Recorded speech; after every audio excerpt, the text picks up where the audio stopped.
السلام عليكم ورحمة الله وبركاته. أهلا بكم في صباح الكورة. صباح سعيد جميل عليكم جميعا إن شاء الله، ودعواتنا ربنا يحفظ شعب مصر الطيب من وباء كورونا ويشفي كل المرضى. التأجيل بقى هو الأقرب ومرتضى دايما الأغرب، والدوري المصري فوضى. الرجاء البيضاوي المغربي لن يأتي إلى القاهرة، قرار نهائي وقرار دولة. ومباراة الزمالك والرجاء المقررة يوم السبت المقبل مساء في استاد القاهرة مش هتتلعب. الرجاء طلب التأجيل رسميا بعد ما سافروا إلى القاهرة النهاردة، تم إلغائه بقرار من وزارة الصحة المغربية منعته نهائيا من السفر لأسباب صحية. قرار دولة. كل الفريق المغربي بلا استثناء دخلوا في الحجر الصحي اعتبارا من امبارح ولمدة اسبوع كامل لغاية يوم 27 اكتوبر. 9 مصابين من الفريق بكورونا عيناتهم ايجابية، وبقية اللاعبين والاداريين والمدربين خلطوا ال9 دي على طول. القرار بيقول 27 ينتهي الحجر الصحي، و27 يتعمل التحليل بتاع كورونا اللي نتيجته تظهر في اليوم التالي. يعني يوم 28 أكتوبر إن شاء الله هنتأكد مين من لاعبي الرجاء عنده كورونا، مين من لاعبي الرجاء يقدر يسافر القاهرة. يبقى أول فرصة لسفر فريق الرجاء إلى القاهرة هتبقى يوم 28 أو 29 أكتوبر. يبقى كده أول فرصة لإقامة مباراة الزمالك والرجاء في القاهرة هتبقى 30 أكتوبر أو 31 أكتوبر. بعد ساعة أو 2 الاتحاد الأفريقي لكرة القدم هيعلن القرار بشأن التأجيل من عدمه، إما أنه يرفض التأجيل والزمالك يصعد مباشرة إلى المباراة النهائية بدون لعب، أو المباراة تتأجل لأحد يومي 30 أو 31 أكتوبر في القاهرة. الجديد بقى في الأمر إن مرتضى منصور الأغرب جدا هو صاحب أكبر نسبة لتأجيل المباراة، رغم أن الاتحاد الأفريقي رفض تأجيل مباراة حسنية أغادير المغربي مع نهضة بركان في نصف نهائي الكونفدرالية مع إصابة 9 من لاعبي حسنية أغادير بكورونا، والماتش اتلعب ونهضة بركان كسب 2-1. وامبارح الكاف رفض تأجيل مباراة بيراميدز وحورية الغيني بعد إصابة 9 من لاعبي حورية بكورونا، وأقيمت المباراة وبيراميدز كسبت. كانت نسبة 100% أو 99% أن الكاف هيرفض تأجيل مباراة الزمالك والرجاء. لكن يقوم مرتضى منصور نفسه يرسل لنادي الرجاء خطاب يؤكد فيه موافقة الزمالك على التأجيل، يقوم يطلع بنفسه امبارح على قناة الزمالك ويؤكد موافقة الزمالك على التأجيل، يقوم رايح نادي الرجاء بموافقة مرتضى بعتها على طول للاتحاد الأفريقي علشان يأجل. المختل اللي انسحب من ماتش الأهلي عشان نقطتين مطر، واللي انسحب من ماتش مصر المقاصة من كام سنة عشان كان ليه بنالتي في الماتش الأولاني، عايز يأجل المباراة. عموما الاتحاد الأفريقي الكاف في موقف صعب جدا، لأن الموافقة على التأجيل وهو أقرب جدا التأجيل هيخلي الأمور جديدة عليه، لأن هيبقى الفارق بين مباراة نصف النهائي والنهائي للزمالك 6 أيام فقط. عموما الكاف لو أجل المباراة وده الأقرب جدا يبقى عليه العوض في الدوري المصري وعليه العوض في العدالة في الدوري المصري. الاتحاد المصري كان قرر 31 أكتوبر ميعاد لنهاية الدوري اللي هو الزمالك يلعب مع الإسماعيلي. طيب كان لازم الزمالك يلعب مع الإسماعيلي في نفس اللحظة اللي بيراميدز بيلعب مع المقاولين العرب علشان تكافؤ الفرص في آخر أسبوع، والزمالك والإسماعيلي بيلعبوا على المركز الثاني. من غير المعقول ومن غير العدل، وتبقى ايام سودة وتبقى يعني حاجة لا تصدق ان الزمالك يلعب في موعد غير بيراميدز. هتبقى اول مرة في تاريخ الكرة في مصر ده يحصل في زمن عمرو الجنايني. انما بيراميدز بيلعب 25 اخر ماتش في دوري في الكونفدراليه 25 اكتوبر. يبقى اول ماتش يقدر يلعبه في مصر كام؟ 29 اكتوبر.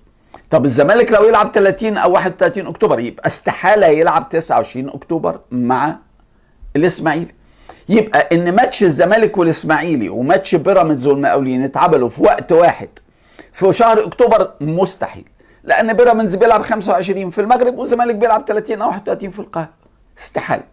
نروح لنوفمبر، الاهلي والزمالك في النهائي 6 نوفمبر، يبقى مفيش ماتشات لغايه 10 نوفمبر في الدوري المصري.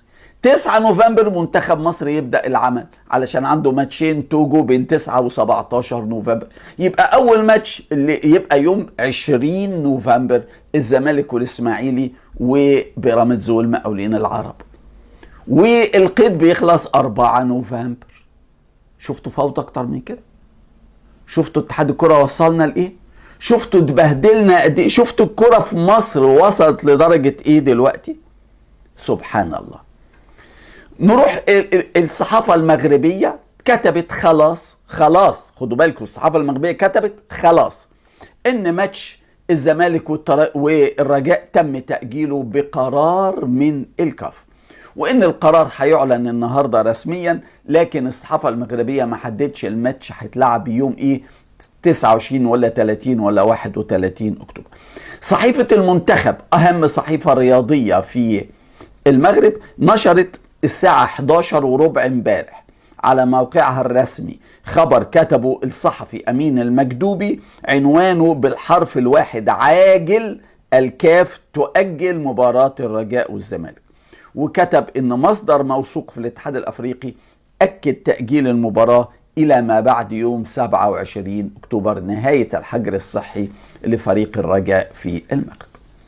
نروح للأهلي، والأهلي داخل النهاردة معسكر مغلق.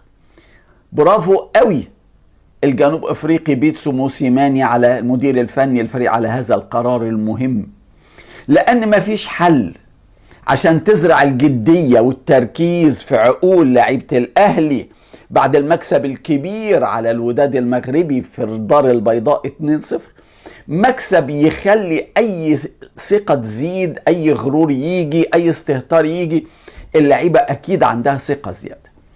مفيش حل علشان تضيع الثقة الزيادة دي وترجع التركيز غير معسكر مغلق لمدة يومين.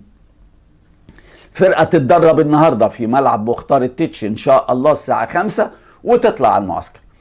كان الأهلي من حقه يتدرب النهاردة في استاد القاهرة، لكن موسيماني فضل إنه يتدرب في ملعبه في استاد التتش. امبارح التدريبة بتاعت امبارح كانت مبشرة جدا جدا جدا لجمهور الأهلي من فضل الله. اهم حاجة في التدريبة بتاعت امبارح ان مجدي قفشة اتمرن واتمرن كويس، واتمرن عمل الاول تدريبات لوحده وبعدين دخل التدريبات مع الفريق من فضل الله من فضل الله. كمان محمود كهربا اتمرن كويس. قفشة بيجري عادي الحمد لله، مش قلقان على ضلوعه، مش قلقان على السمانة، ومحمود كهربا بيجري كويس وسرعته ممتازة. الوحيد اللي لسه ما اتمرنش بشكل طبيعي هو مروان محسن، برضو زي ما قلت لكم كان واخد كدمة، والإشاعة قالت ان الكدمة شديدة وانه محتاج تأهيل بدني الاول، فعمل امبارح تدريبات علاج طبيعي وعمل تدريبات حوالين الملعب. لكن تفتكروا امبارح وكان عنواننا الاهلي يخفف تدريباته، وكان عنواننا ان الاهلي هيتمرن كورة بس، مفيش تدريبات بدنية ومفيش احمال. كان كلامنا واضح امبارح واول امبارح عشان نعرفكم الدنيا هتمشي ازاي. الحمد لله في تدريبات امبارح مع موسيماني كله كوره، مفيش خالص لا بدني ولا احمال، الحمد لله الحمد لله. والكلام ده هيفضل لغايه اخر ماتش في السنه، لغايه يوم 6 نوفمبر ان شاء الله، او كأس مصر لو هيتلعب، علشان مدرب الاحمال الجديد اللي مع موسيماني اكتشف ان لعيبه الاهلي وصلت لحاله من الارهاق والتشبع لا تسمح لهم بمزيد من التدريبات البدنيه او من الاحمال. كمان امبارح موسيماني ركز مع اللاعبين قبل التدريبه، مش عايز التحامات، مش عايز لاعب يخش على زميله دخله جامده من بعيد، كله من بعيد، كله يلعب على زميله من بعيد. في النط مفيش اتنين ينطوا مع بعض، واحد نط التاني يستنى، واحد دخل على الكرة التاني يستنى، مش عايز التحامات. موسيماني كان جبار وهو بيقول للعيبة كده. فالحمد لله، لأن في قلق كبير جدا على الإصابات في الفريق في الفترة دي، لأن اللعيبة أساسا بقت هشة بعد ما الموسم ما طال، داخل دلوقتي في 16 شهر. بدأنا الموسم في يوليو 2019 واحنا في اكتوبر 2020 ولسه داخلين كمان على نوفمبر 2020. لكن في تدريبة امبارح باين قوي ان موسيماني مركز على وليد سليمان وعلى احمد فتحي وعلى اليو بادجي.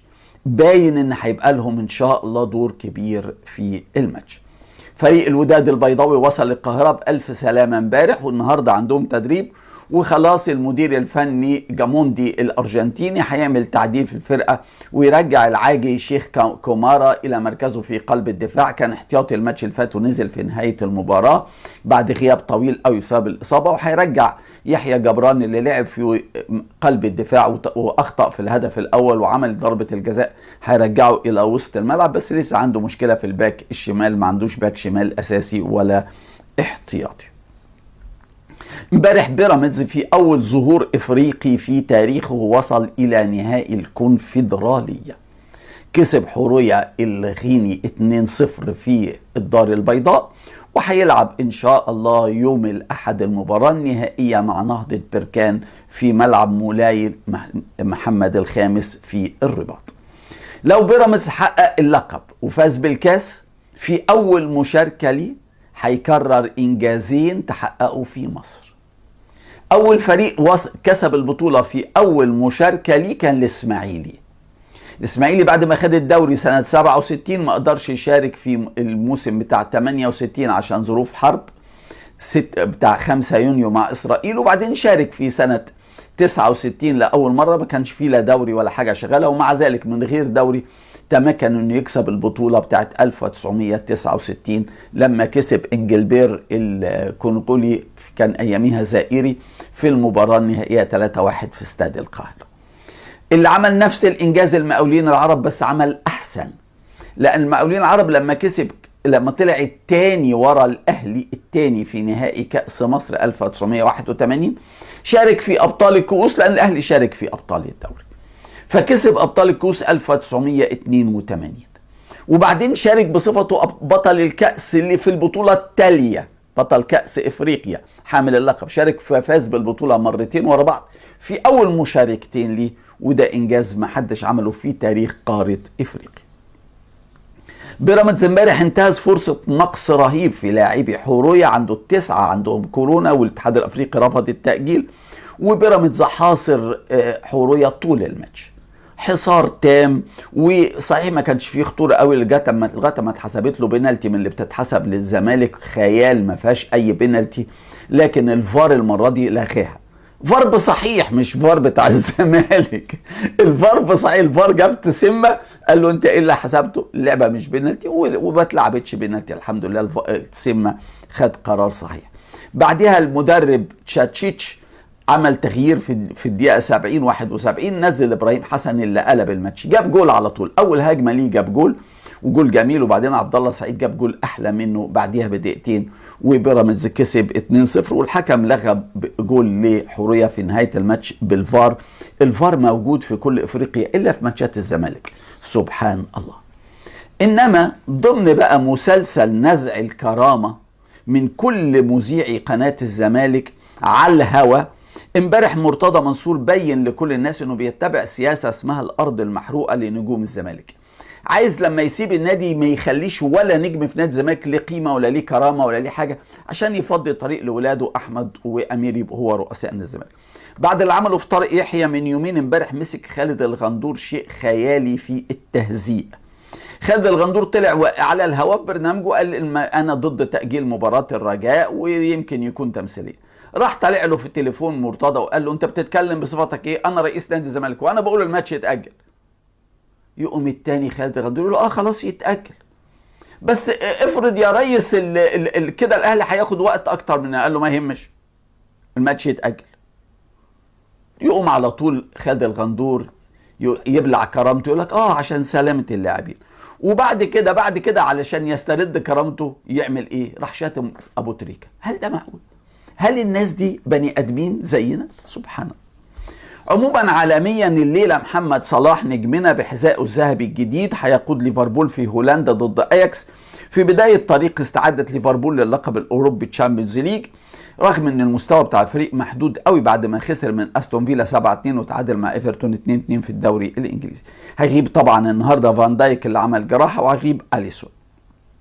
النهارده كمان في الشامبيونز ليج ريال مدريد بيبدا مع شختيور دونيتسك الاوكراني، ومانشستر يونايتد بيلعب مع بورتو، انتر ميلان مع جلادباخ، بايرن ميونخ مع اتلتيكو مدريد في مباراه نار في ميونخ هيقودها الحكم الانجليزي مايكل اوليفر اللي لعب ديربي ايفرتون وليفربول.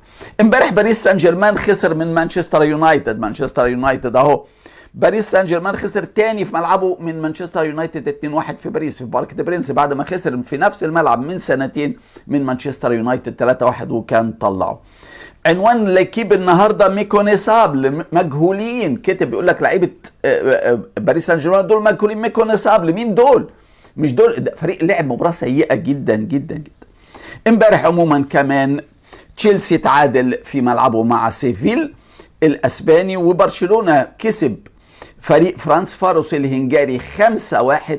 ميسي جاب اول جول من ركله جزاء وصنع اخر جول لديمبلي الفرنسي، بينما كومان المدير الفني الهولندي تجاهل تماما اشراك انطونيو جريزمان النجم الفرنسي في المباراه وما لعبوش على الاطلاق.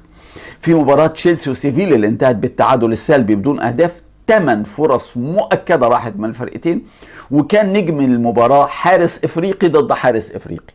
ادوارد مندي السنغالي مع تشيلسي وياسين بونو المغربي مع سيفيل.